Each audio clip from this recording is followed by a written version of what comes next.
अस्सलाम वालेकुम, my name is Mohammad Umair and I am here as a mathematics teacher. आज हम क्लास 10th की एक्सरसाइज 1.2 का क्वेश्चन नंबर 4 करेंगे और उसका फोर्थ पार्ट है which is z1 and z2 multiply with z3 is equal z1 into z2 and z3। So solution start करते हैं। मेरे पास z1 z1 z3 की वैल्यूज गिवन है क्वेश्चन में। सो हमने वेरीफाई करा left hand side right hand side के बराबर आएगी। सो सबसे पहले लेट करते हैं कि मेरे पास है लेफ्ट हैंड साइड की वैल्यू निकालते हैं। उसके बाद राइट हैंड साइड की वैल्यूज निकालेंगी, दोनों एक दूसरे के बराबर आएंगी तो प्रूफ हो जाएगा कि दोनों एक दूसरे के इक्वल है। सो स्टार्ट कर रहा हूँ। z1 की वैल्यू है मेरे पास, पुट करते हैं यहाँ पे z1। ये डॉट का मतलब मल्टीप्लाई होता है, अगर ना भी होता है इसका मतलब मल्टीप्लाई ही है। सो z1 z2 एंड z3। अब तीनों वैल्यूज लिखते हैं। z1 की वैल्यू है मेरे पास 2 प्लस 5 एटा ब्रैकेट के अंदर है, और यहाँ पे एक और ब्रैकेट है इसलिए मैं यहाँ पे एक दरमियानी ब्रैकेट पे इस्तेमाल कर रहा हूँ। देन मेरे पास z2 की वैल्यू लिखेंगे। z2 की वैल्यू है 1 minus 3 iota bracket close. Then z3 की वैल्यू लिखेंगे विच इज 2 प्लस आयोटा। और सो आपको ये वैल्यूज क्लियर हो रही होंगी। अब मल्टीप्लाई करना शुरू करते हैं। सबसे पहले बोर्ड मास रूल के मुताबिक ब्रैकेट सोल्व की जाती है। सब ब्रैकेट्स को सोल्व करते हैं। 2 मल्टीप्लस मुकम्मल ब्रैकेट से एंड 5 होता है मल्टीप्लस मुकम्मल ब्रैकेट से। अगर आपकी मल्टीप्लिकेशन में अगर बच्ची है सो आप डायरेक्ट मल्टीप्लाई कर लें। सो मैं स्टार्ट करता हूँ इसको मजीद एक्सपैंड करता हूँ। तो 2 into whole bracket 1 minus 3 iota plus 5 iota into 1 minus 3 iota and last term as it is. और सो ये स्टेप आपको क्लियर होगा। अंदर मल्टीप्लाई करवाते हैं। सो मेरे पास आ जाएगा 2 1 ज़ा 2 माइनस 2 3 ज़ा 6 आयोटा 5 1 ज़ा 5 आयोटा माइनस 5 3 ज़ा 15 आयोटा का स्क्वायर। अब ये चूंकि मुकम्मल एक टर्म है और ये टर्म मल्टीप्लाई हो रही है अभी 2 प्लस आयोटा से, इसलिए इसके ऊपर भी एक ब्रैकेट रखेंगे। सो रियल पार्ट रियल में ऐड हो सकता है, लेकिन यहाँ पे लगा हुआ है अयोटा का स्क्वायर। सो अयोटा स्क्वायर की वैल्यू लिखते हैं। सो मैं यहाँ पे रेफरेंस दे सकता हूँ कि अयोटा स्क्वायर की वैल्यू होती है -1। सो मैं अयोटा स्क्वायर की जगह पे -1 पुट करने लगा हूँ। सो मेरे पास आ जाएगा 2 minus 6 aorta plus 5 aorta.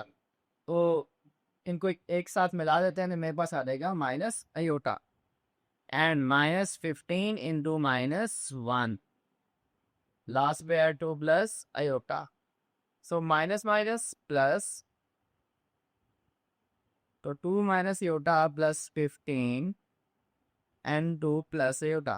Okay, bracket solve हो चुके हैं तो छोटे ब्रैकेट करते हैं और रियल को रियल में ऐड करते हैं और इमेजिनरी के साथ इमेजिनरी पहले ही हम ऐड कर चुके हैं। तो 2 प्लस 15 माइनस अयोटा बचा एंड इस साइड पे 2 प्लस अयोटा।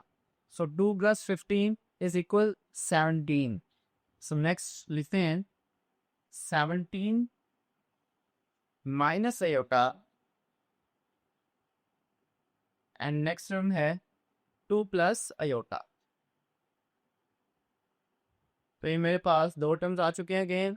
अब इन दोनों को हम मल्टीप्लाई कराएंगे। सो मेरे पास अगेन वही काम 17 multiply complete term and then minus iota multiply by complete term. ये आपकी साइन की मिस्टेक ना हो इस वजह से मैं इसको 17 को मुकम्मल टर्म से मल्टीप्लाई कराता हूँ और माइनस अयोटा को मुकम्मल टर्म से। सो मल्टीप्लाई करते हैं मेरे पास आएगा 17 into 2 plus iota and minus iota into 2 plus iota. नहीं तो 17 2 ज़ा 34 plus 17 multiply iota 17 iota minus iota 2 ज़ा 2 iota and minus plus minus iota iota iota का स्क्वायर। सो मेरे पास अयोटा स्क्वायर की वैल्यू जो कि -1 है मैं यहाँ पे पुट करने लगा हूँ। सो मेरे पास आ रहेगा 34 plus 17 iota -2 iota into -1 iota स्केल के लेकर -1। So minus multiply minus +1। So +1 और 34 दोनों रियल हैं तो इन दोनों को मैं एक साथ लिख रहा हूँ 34 + 1 and 17 iota -2 iota both are imaginary तो इनको लास्ट पे। So 34 + 1 is 35 plus 17 iota -2 iota is equals to 15 iota. So एक रियल पार्ट और एक इमेजिनरी पार्ट आ चुका है, और ये मेरी लेफ्ट हैंड साइड है, तो इसको नाम मिल गया left hand side. Hope so आपको यहाँ तक क्लियर हो गया होगा। अब इसकी राइट हैंड साइड स्टार्ट करते हैं।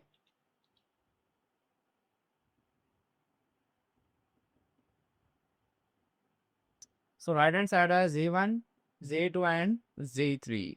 इसका मतलब है पहले Z1 को बाहर रखेंगे, Z2 एंड Z3 को मल्टीप्लाई करेंगे, और फिर जो आंसर आएगा उसको Z1 के साथ मल्टीप्लाई करना है। सो वैल्यूज पुट करते हैं, Z1 into Z2 and Z3।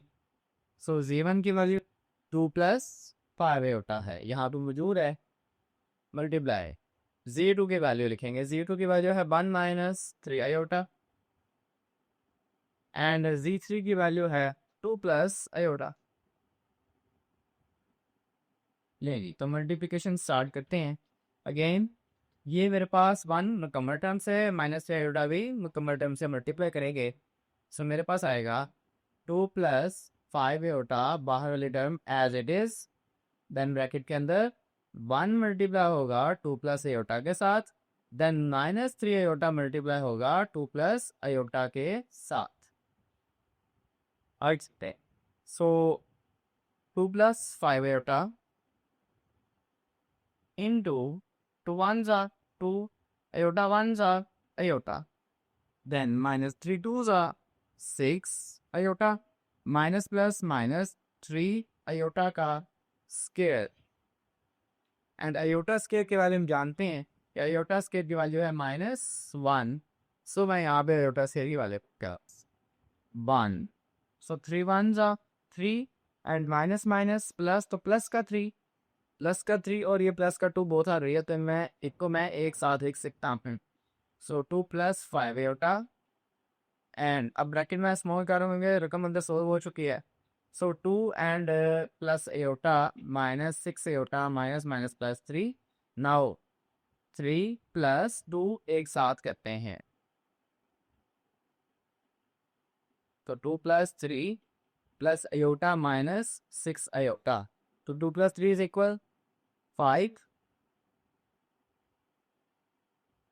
And iota minus 6 iota मेरे पास आ जाएगा ओनली -5 आयोटा, क्योंकि both are imaginary parts. 1 iota, iota के साथ कुछ ना तो होता है, 1 जो हम लिखते नहीं हैं। सो 1 आयोटा -6 आयोटा गया तो 5 आयोटा बड़ी रकम का साइन आएगा। अब इन दोनों टर्म्स को मल्टीप्लाई करते हैं और आगे देखते हैं। सो नेक्स्ट देखते हैं, मेरे पास आ गया 2 plus 5 iota into 5 minus 5 iota. अब ये दो टर्म्स हैं और इन दोनों को हमने मल्टीप्लाई करना है। सो स्टार्ट किया, as it is 2 multiply by complete term and 5 iota भी मल्टीप्लाई कंप्लीट नेक्स्ट फैक्टर के साथ। सो मेरे पास आ जाएगा 2 into 5 minus 5 iota and plus 5 iota into 5 minus 5 iota. अब 2 5s are 10, 2 5s are 10 iota, 5 5s are 25 iota, plus minus minus 5 5s are 25 iota का square. Iota square की value हमारे पास -1 होती है, तो यहाँ पे रेफरेंस दे के मैं वैल्यू को पुट करने लगा हूँ। सो मेरे पास यहाँ पे आ गया 10 minus 10 iota plus 25 iota -25 into -1, so -1 minus plus हो जाएगा। सो 10 minus 10 iota plus 25 iota and plus 25। So real real में ऐड करते हैं और इमेजिनरी को इमेजिनरी में। सो मेरे पास 10 plus 25 minus 10 iota plus 25 iota. So 10 plus 25 is equal 35 and minus 10 iota plus 25, तो मेरे पास रिमेनिंग बचेगा 15 आयोटा। अब देख रहे हैं कि मेरे पास हमने Z1 into Z2 and Z3 को मल्टीप्लाई करवाया था। सी मेरे पास आ चुकी है right hand side. So note करें, मेरे पास लेफ्ट हैंड साइड और राइट हैंड साइड एक दूसरे के बराबर हैं। सो लास्ट पे ऐड कर देंगे, हैंस वो left hand side is equal right hand side. या अगर आप ये लिख सकते हैं Z1 Z2 you Z3 is equal Z1 into Z2 and Z3। तो ये मेरे पास प्रूफ हो गया। होप सो स्टूडेंट्स आपको आज के लेक्चर समझ आ गया होगा। नज़ीर आपसे फिर मुलाकात होगी। अपना ख्याल रखें। अल्लाह हाफिज़।